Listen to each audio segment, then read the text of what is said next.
तुम्हाला नवीन बांधकाम करायचंय करा, तुम्हाला शहरं मोठी करायची आहेत करा, पण ते करता करता फक्त पैशाच्या मागे तुम्ही पळत राहिलात तर तुमच्या आजूबाजूला कम्युनिटी राहणार नाही आणि जी लोक तिकडे राहत आहेत ती रागाने भरलेली असणार, त्यांच्या आजूबाजूला राहणारे रागाने भरलेली असणार, चोऱ्या, दंगे, व्हायलन्स, क्राईम वाढत जाणार.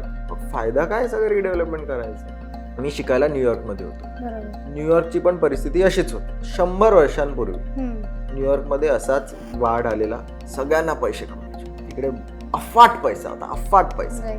टावर बांधले, लोक राहायला आली, तुम्ही पार्क तोडून टावर बांधले, लायब्ररी, शाळा, म्युझियम, स्विमिंग पूल सगळं तोडून टावर बांधले. त्याच्यानंतर 30-40 वर्षांपूर्वी क्राईम वाढायला लागला, लोक रस्त्यावरती उतरायला लागली, घराला डबल ट्रिपल लॉक लावायला लागले.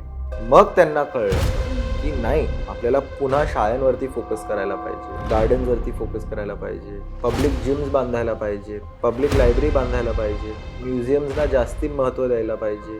तर लोकांना काहीतरी करायला पण हवं ना.